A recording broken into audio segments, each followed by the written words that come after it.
You know what? The biggest adventures can turn out to be a stepping stone to something even greater.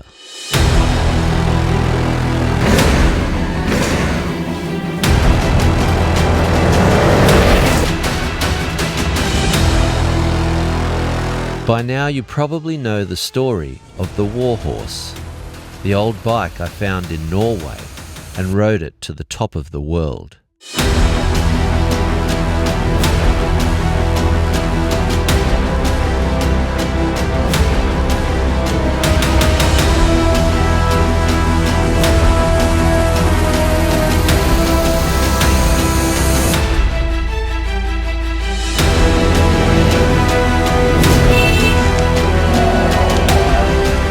I knew nothing of these old Africa Twins before that chance discovery. But after 10,000 kilometers across Europe, I fell in love with the Warhorse, shipped her back to Australia, fixed her up a bit, then set off on a 15,000 kilometer journey around our country.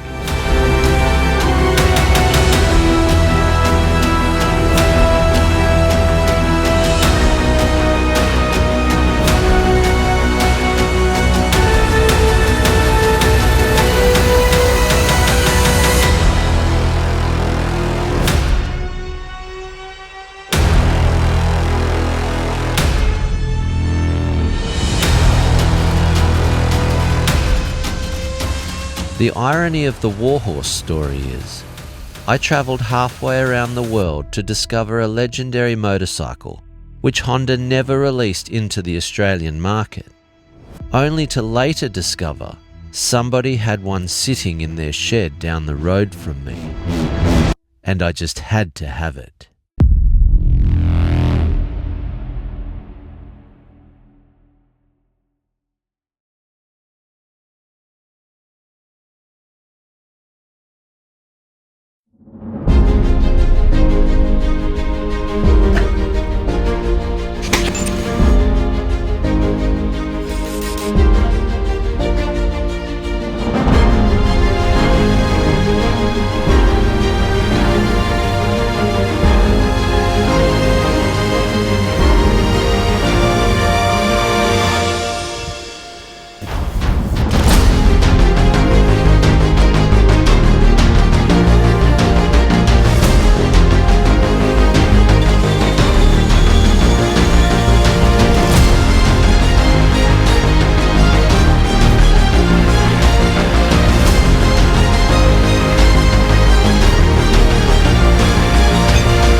It's quite surreal. It's been like a pile of parts for so long, and all of a sudden it's a functioning beast, and I've got to get to know it. It's a whole new machine. She's no Warhorse. I was really nervous riding it at first. You know, I got no crash guards or anything like that yet, and just getting a feel of it, getting to trust it, getting to know how it's going to behave, and man, it's so different. It's jacked. It's such a whole different handling experience, and it rides. It's night and day in the bush, in the technical stuff, jumping and hitting bumps. You know, the Warhorse, she's a low riding desert missile that just likes to eat up those rough gravel roads. But yeah, this thing can take some hits. The IRONHORSE is a totally different animal. It's awesome. Just all the details going right through it, and setting everything up, front end, and you know, from the powder coating and resetting the wiring harness, get it, everything, every little, hard to believe really, like there's got to be 100 hours in it, you know, and I haven't even touched the motor, but you can just slap something together and it'll just be a pile of stressed parts, you know, waiting to fail. But if you meticulously take your time and understand it and build it in a way that, you know, will help it go the distance, help everything to function as Honda intended, as the manufacturer intended. Yeah, and it's odd, you know, because I took off before and I'm like, wow, it's running, it's tearing along the landscape, the suspension's all brand new and needed to bed in. It felt all weird, and the front's pushing, but the jack's, you know, but the back's high, and it just felt a bit like really foreign at first. And now, far out, it just feels like a T7 with a Warhorse engine in it. It is every bit as capable handling wise as any modern bike now. I mean, it has to, it's got modern suspension in it. You know, the geometry's, you know, you got to give it credit where credit's due. This is the production model of a bike they won Dakar with 4 times. So yeah, she's still, you know, XRV750 horsepower, 62 horsepower, but it's definitely got more go than the Warhorse. It makes me realize now that, you know, they've just slid the scale a bit. I feel like the Warhorse has more torque off the bottom, but then this thing builds with hot horsepower. It revs easier, hits the limiter so easy. Wants to rev, loves it. Yeah. Oh man, there's still quite a few details I have to tend to, but I'm so happy everything's functioning as it should, you know, like, and the suspension kit, it's not cheap, but she's every bit, you know, she's handling every bit the way Buono intended. You can tell, like, it really wants that full rally position up over the front, plant the fork. It can take some hits. I haven't even come close to testing it yet, and I've got to set it up. Man, once I actually get some ride time and tweak and get the suspension dialed in, you know, I might alter the fork height a bit and just do some things, but to just ride it like that, you know, the suspension got better the further I rode. It just freed up and it just felt more predictable. It's a big dirt bike. It's just a big dirt bike now, and even just coasting on the road is just so, you know, really nice. It's pure Warhorse feel, but so much higher. So you're so like ready for what's to come, and I just love that the suspension is built to take any terrain that you can handle, any terrain you can throw at it, really, within reason. Yeah, I just want to get it out there now, pick my battles, and it's going on a ship. I'm sending it out to the world and just have it poised in set countries so I can just fly in, take on some mega adventure and then ship it to the next place. But look, let me run you through.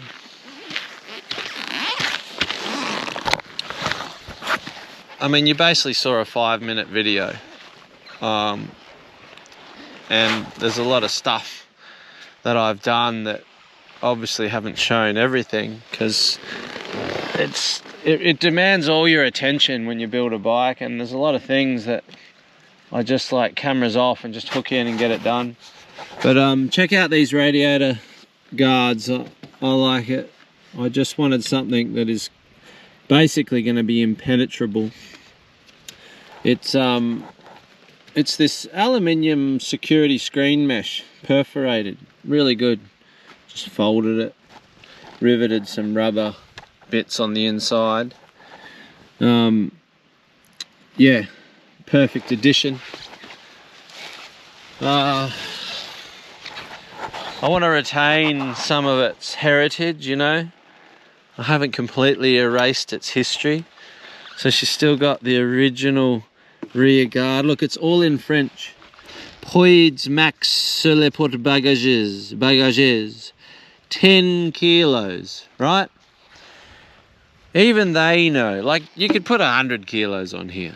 However, what they're telling you is, don't mess with the handling of the bike. 10 kilos here, max. And you know, they're obviously made to take a pillion, but that's the good thing. Because, you know, 1/8 of a pillion is all the luggage you need. And you've still got a superior handling off-road weapon. I just can't believe it. I've created a monster. And it's just the beginning.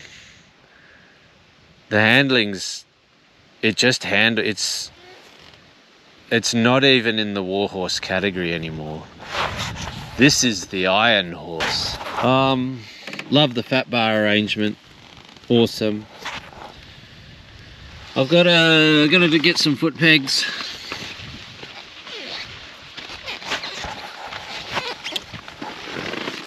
Love the little preload adjuster for the rear shock. That's awesome, because as you adjust your luggage, as you know, put different weight luggage on, it's so quick and easy.